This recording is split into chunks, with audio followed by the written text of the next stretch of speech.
Bonjour les enfants, c'est papa. Mon mur est un asile psychiatrique à ciel ouvert et ma salle d'attente est toujours bondée. Bienvenue à la clinique les enfants.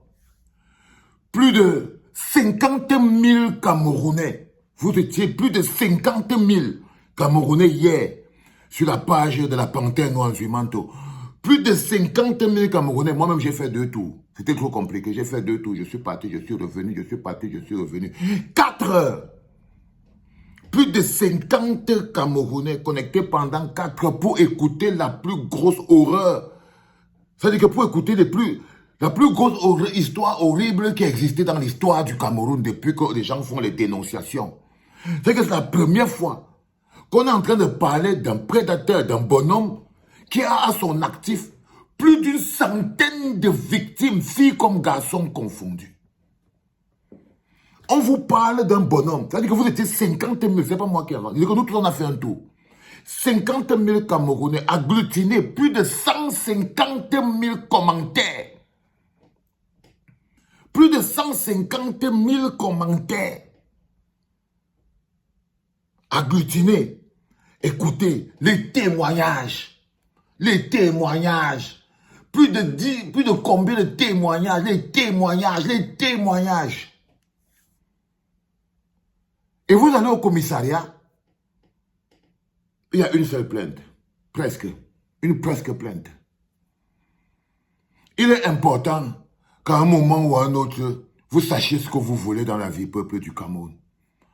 C'est-à-dire que j'attends qu'on fasse aussi une communication pour me dire, ok, il y a déjà même 30 plaintes, 30 personnes identifiées, on a déjà collecté 20 plaintes, on a déjà collecté. Je vous dis qu'on atteint 115 000 commentaires, 50 000 vues, plus de 100 victimes.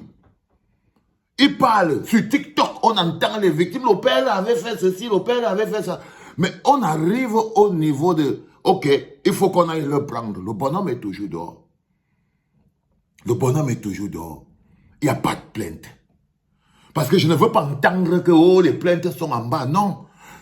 Le gars a poussé son audace plus loin. Lui, il allait porter plainte aux autres pour il allait porter plainte, j'ai vu sur Internet, qu'il allait porter plainte pour diffamation. Comment pouvons-nous atteindre ce niveau-là? C'est-à-dire que quand je vous dis que la politique éduque les masses, parce que la politique vous fait avoir confiance au système. Il y a beaucoup de gens qui vont dire, ah ouais, tu sais, c'est pas facile quand on est une victime de parler, de dire des choses, de faire ceci. On parle de 100 personnes déjà. Donnez-nous même 20 dossiers. Donnez-nous même 15 dossiers. Donnez-nous même 15 dossiers. Donnez-nous même 15 dossiers. Vous ne pouvez pas. Qu'est-ce qu'il va faire, Zumanto? Il va sortir de son truc. Il part de chez lui. Et lui vient commencer encore à arrêter les gens un à un. À part faire ça, qu'est-ce que vous croyez qu'il peut faire de plus? Mais si la justice camerounaise ne se saisit pas de ça, qui va s'en saisir?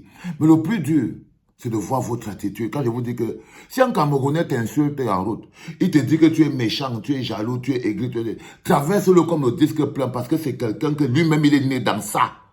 C'est-à-dire que ce n'est pas quelqu'un qui est capable de vous dire que... Parce que émotionnellement, un Camerounais ne vaut rien.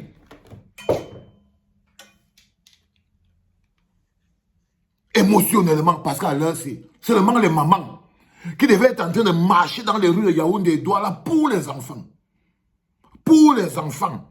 On ne va pas rester sur Internet toute notre vie. C'est vous-même qui venez encore nous insulter. Oh, c'est ça sur Internet. Quand on dit opposant de Facebook, on va aussi dire dénonciation de Facebook. Mais les gens qui sont dans la vraie vie, qui ont la vraie vie, c'est-à-dire qu'on est déjà 50 000 personnes. Je croyais que ce matin, on partait seulement porter le gars là chez lui. On partait seulement le porter chez lui. Vous regardez les vidéos dans les boîtes de nuit. Le gars était encore en boîte de nuit hier et avant-hier. C'est les autres Camerounais à Douala qui ont dit que le grand est là. Vous ne pouvez rien contre lui. Vous ne pouvez rien contre lui. Il est assis dans la boîte de nuit.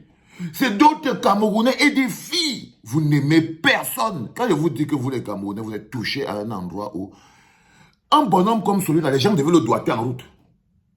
Les gens devaient le doigter en que, voilà le Bobda. Oh, il ne devait même pas le doigter. On devait seulement lancer. Deux costauds le vont l'arrêter. Que lui-même il ne peut plus marcher en route. Non. Non. Pour vous, il faut qu'on soit en train d'attaquer Samuel Eto'o ou Ngannou. C'est ça qui peut vous intéresser. C'est ça qui peut vous intéresser. Si on avait dit là que non, c'est sur Samuel Eto'o, vous allez entendre ce que vous allez entendre. Mais le bonhomme est là parce que la vie de ces jeunes filles-là, pauvres, diminuées, qui ont été violentées, ces garçons qui ont le boule cassé et tout, leur vie ne vous dit rien. Le niveau d'indignation, quand tu ne connais pas le pouvoir du bonheur collectif, ça ne peut pas te toucher. Si tu ne connais pas le besoin du bonheur collectif, ça ne peut pas te toucher. Ça ne peut pas te toucher. Même si tu fais quoi, ça ne peut pas te toucher quand tu ne connais pas l'importance du bonheur collectif. Quand tu ne connais pas l'importance qui consiste à se battre ensemble pour la veuve et l'orphelin, pour le plus petit. Quand tu ne connais rien de tout ça, cher ami, c'est tout à fait normal que même si on compte 200 victimes, tant que quelqu'un n'a pas lu le nom de sa mère, et même ceux qui lisent le nom de leurs amis, ça ne les touche pas. Vous êtes déshumanisés, désémotionnalisés. Vous êtes des gens dont la politique a désémotionnalisé le cœur. Vous êtes assujettis au pouvoir. Vous êtes assujettis aux hommes de pouvoir. Vous vendez l'amour dans le but d'obtenir des prébendes. Vous vivez du chantage émotionnel. C'est ça. Ça, vous avez construit. Vous êtes des gens qui vivaient de la générosité, qui vivaient du chantage émotionnel. C'est pour ça que vous êtes méchants. C'est parce que pour ça, vous n'êtes plus raisonnable. Vous n'avez plus un esprit raisonné et vous ne savez même plus ce qui est. Vous combattez tout ce qui consiste à vous rendre autonome. C'est-à-dire que si quelqu'un te dit, viens, tu dois travailler toi-même pour pouvoir t'en sortir, il te faut que tu t'en sortes toi-même. Tu le combats, tu vas chercher la personne que tu vas dire qu'il est généreux, hein. C'est lui qui donne toujours, moi je m'en vais chez lui. Mais celui qui te dit, non cousin, arrête de faire ça. Si tu fais ça toi-même, tu peux t'en sortir dans la vie. Ça ne sert à rien. Et quand il va dire que regarde l'autre là, il t'encourage à être pauvre. Toi, tu dis qu'il est jaloux de lui. On vous a détruit. Vous n'êtes plus un peuple. Je vous dis qu'un peuple a des réactions. Face à une situation comme celle-ci, on dit intérêt collectif. C'est-à-dire que les enfants sont tous en danger. Tous les enfants sont en danger. Intérêt collectif, on ne sait pas qui est sa prochaine victime. Il est identifié. Les gens viennent parler, ils appellent. Wow, vous avez fait 4 heures à vous masturber, mais parce que vous n'avez rien à faire. Parce que vous n'avez rien à faire. C'est-à-dire que le gars multiplie les approches, il multiplie les explications pour voir si ça va mettre les Camerounais en mouvement. Ça ne vous met pas en mouvement. On me dit, oh, il y a une fille là qui a déjà deux plaintes. Il y a l'autre fille là. Mais on ne voit jamais. Pourquoi il est dehors? Est-ce qu'on peut parler autant? Un bonhomme est toujours dehors. Est-ce qu'on peut parler autant? Un bonhomme est toujours dehors. Ok. C'est un réseau. Ok, c'est un réseau. Vous êtes un peuple. Ce sont vos enfants. Ce sont vos enfants. Donc, ce n'est pas parce que c'est un réseau. Qu'est-ce que vous êtes capable de faire pour la sécurité de vos enfants? Est-ce que vous êtes capable de lutter pour le bonheur de vos enfants? Est-ce qu'en tant que peuple, vous êtes capable de vous lever pour le bonheur? Vous ne pouvez pas. Vous êtes capable de prendre l'argent de quelqu'un qui a violé votre propre fille. Vous êtes des gens sans la moindre dignité de force humaine. Il dit que le bonhomme là entre dans vos maisons, là, le Bobda, il entre là. Vous allez dire que grand, comment on peut faire pour être comme toi? Oui, je vous connais. Vous ne valez rien. Je vous connais. Il part dans la boîte de nuit. C'est vous. Vous êtes là. Vous l'applaudissez. On dit que ce n'est pas une vieille vidéo, hein. C'est une vidéo d'aujourd'hui. Le grand est là. Le grand est là. Les jaloux vont fournir. Le grand, papa Bobda. Bobda, Bobda. Vous chantez son nom dans la boîte de nuit des enfants. Non. Après, vous venez ici sur la clinique pour raconter vos vies. Pour raconter vos vies. Même là, comment pouvez-vous aimer le Cameroun si vous n'aimez même pas vous-même? Vous êtes déshumanisé, désémotionnalisé. Vos propres vies n'ont plus aucune valeur. Quand ta vie n'a pas de valeur pour toi, comment c'est que moi, un gars comme moi, Valsiro, je peux être sécurisé à côté de toi? Parce que tu ne connais ni grandeur, ni la valeur de la vie. À l'heure, si les enfants, dans n'importe quel pays au monde, les mamans se seraient déjà au moins déshabillées en route pour marcher, que non, le Bobta ne peut plus rester dehors. Il y aurait déjà eu au moins 3-4 manifestations. Il n'y a pas de manifestation. Non, pour vous, la seule manifestation, vous avez peur de voir vos enfants grandir. Mais le gars, il est en train de bouffer vos enfants. Vous ne manifestez pas pourquoi? Vous avez peur de voir vos enfants grandir. On peut manifester pour ça. Pour dire à la justice que ce n'est pas normal. Mais vous n'êtes pas capable de ça. Vous voulez voir vos enfants grandir. Quelle misère. Quels êtres humains misérables. Quel être humain bas de gamme. Quelle petitesse. Et c'est ça le contraire de la petitesse et du bas de gamme.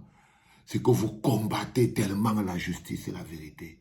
Parce que ça vous met le miroir, ça met en face de vous le miroir qui vous montre votre image complice. L'image de votre silence complice, votre capacité à venir attaquer la grandeur comme Valsero, parce que vous êtes allongé des rangs, les mendiants, les ceci, mais vous ne valez tellement rien à l'échelle d'un pays, à l'échelle de l'humanité. Vous ne pouvez pas prendre soin les uns des autres. Vous n'arrivez pas. Comment pouvez-vous construire un pays où vous ne pouvez pas prendre soin les uns des autres? Où les parents ne peuvent pas protéger les enfants. Les parents vendent les enfants. Un bonhomme comme Bobda, il peut sévir dans tout droit là parce qu'il a l'argent. Il fait le sale ici, il se cache chez notre fille. Il fait le sale, il part chez notre fille. Là. Les filles se vendent. Parce que vous n'avez plus de dignité. Il n'y a plus la dignité. Il n'y a plus la grandeur. Il n'y a plus rien. Et je vous ai dit que les conséquences de ça, ce qu'on a en ce moment, c'est les conséquences de ce dont on parlait depuis. Hein. Pourquoi je ne suis pas choqué? Parce que nous sommes à l'ère des conséquences. Et c'est terrible que quand les gens sont maintenant en train de payer la facture, ils font comme s'ils ont oublié leur passé. Ça me rappelle Steve Fa. Et dit que quand je vois le temps, je veux revenir, je veux Valsero a gâché ma vie. Valsero a gâché ma vie. Regardez-moi le boulot. Vous voyez ce que je veux dire? On dirait que les mecs, ils ont la mémoire courte. Ils ne savent pas qu'on est 5 ans, 6 ans plus tard. Et que pendant tout le parcours de 5 ans, on dit, frère, ce que tu fais là, c'est pas bon. Ce que tu fais là, machin, regarde la Lomancy. Et toi, tu dis, oh, je m'en fous. Tu découpes mes propres vidéos pour faire ton malheur. Et après, tu reviens 6 ans plus tard, à l'heure du karma, venir me dire, oh, Valsero, il a gâché ma vie. Oh, le petit, il a gâché ma vie. Si je pouvais même te gifler ton œil là, tu allais sentir ce qu'on appelle fouetter l'œil de quelqu'un. Donc les enfants, vous voyez, en ce moment précis, c'est l'inactivité des hommes de bien. C'est l'inactivité des assoiffés de justice qui font perdurer le mal. Ce n'est pas le mal qui perdure tout seul. Non, c'est quand vous-même, à cause de votre pauvreté morale, financière et spirituelle, qui vous transforme en des serpillères émotionnelles humaines. Pour les gens qui ont de l'argent, vous n'arrivez plus à avoir un sens. 50 000 connectés directs, plus de 150 000 commentaires, plus de 16 000 partout. On est partout, il est parti partout dans le monde. Le lendemain matin, on était sûr et certain. Mais regardez les gars de Canal 2, eux-mêmes, quand ils font le reportage sur Njuimanto, ils disent le lanceur d'alerte Njui. Ils ne disent même pas son nom. Selon ce lanceur d'alerte, c'est-à-dire que même si le nom de Njuimanto, ils n'ont pas pu. Selon ce lanceur d'alerte, il vient prendre le truc sur sa page. Hein. Mais il dit selon ce...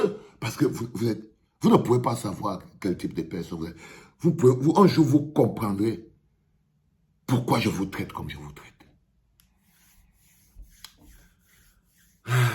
C'est fatigant. Qu'est-ce que vous voulez qu'on fasse encore? Je vois les gens qui viennent écrire. Oh, il faut les voir, j'ai oublié. Tu es là en train de parler, voilà celui qui parle les histoires de quelque chose qui est important. Tu es seulement sur le dos du président de la FECAFOOT. Eux-mêmes, ils viennent protéger le dos du président de la FECAFOOT, qui lui est pas en danger. Ils abandonnent leurs enfants. Ils abandonnent leurs enfants. Ils abandonnent le sort de la jeunesse. Parce que c'est leur complice. Ils viennent défendre le sort du président de l'Africa Foot à la clinique. Regardez-moi les rallons, dégagés d'ici. Les enfants, c'était le deuxième podcast de la journée. C'était papa.